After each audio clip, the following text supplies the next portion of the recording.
دو صحابہ حضرت عباد بن بشر اور دوسرے صحابی، ان کو حضور نے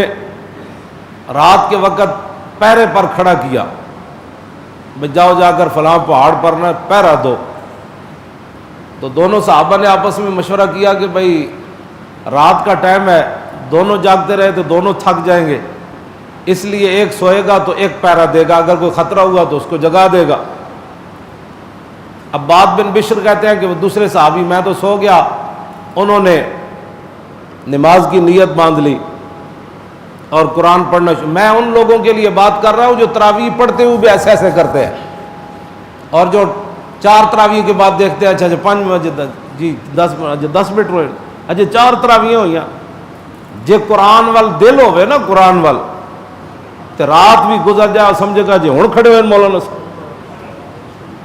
ہاں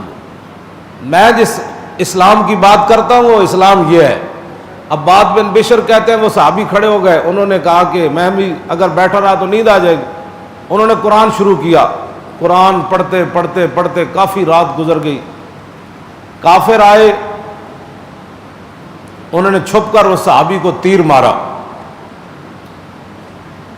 وہ صحابی نے تیر ایسے نکال کر قرآن پھر شروع کر دیا، پھر انہوں نے دوسرا تیر مارا، پھر وہ صحابی نے نکال کر ایسے کر دیا، پھر اس نے کہا یہ تو کوئی پتھر ہے، بندہ تو ہے نہیں، اس نے پھر تیسرا جب تیر مارا تو صحابی کہتے ہیں میری بس ہو گئی، تو میں نے جلدی جلدی رکعت مکمل کر کے سلام پھیر کر عباد بن بشر کہتے ہیں مجھے جگایا، تو کہتے ہیں عباد بن بشر کہتے ہیں میں نے دیکھا وہ خون سے لت پت ہے اور قریب المر گئے، تو میں نے کہا آپ کو کیا ہوا؟ کہا کہ مجھے انہوں نے تیر مارا ہے، تو کہا کہ جب پہلا لگا تھا تو آپ نے نماز توڑ دینی تھی، تو انہوں نے جو جواب دیا تو کہا کہ جب میں قرآن پڑھ رہا تھا تو کیسے چھوڑ دیتا میں قرآن؟ میں جس اسلام کی باتیں کرتا ہوں وہ یہ اسلام ہے،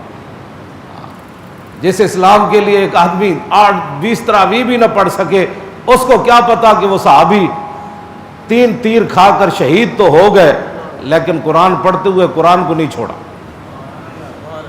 بس پھر ظاہر ہے پھر کیسر و کسریٰ کی سلطنتیں ان کے سامنے کیسے ٹھہر سکتی، جو تیر لگ کے بھی ایسے کہتے ہیں پرا ہٹوئے میں نے قرآن پڑھن دے، پھر دوسرا لگے کہتے ہیں پرا ہٹوئے میں نے قرآن پڑھن دے، تو جو قرآن پڑھتے ہوئے جانیں دے دیتے تھے، اس لیے تو رومی سفیر نے اپنے بندے بھیجے صحابہ کے لشکر میں، کہا کہ یار دیکھو یہ کیا کرتے ہیں دن رات، ہمارے لاکھوں کے لشکر ہو تو ان کا ہزاروں آدمی بھگا دیتے۔ وہ جب آیا تو ایک رات صرف صحابہ کے اندر رہا، تو اس نے کہا وہ کیا کرتے ہیں؟ اس نے کہا وہ ساری رات اللہ کے سامنے کھڑے ہو کر قرآن پڑھتے ہیں۔ انہوں نے کہا جب دن ہوتا ہے تو پھر کیا کرتے ہیں؟ کہتے ہیں جب گھوڑے پر سوار ہوتے ہیں تو ان سے بڑا شاہ سوار ہی کوئی نہیں ہوتا۔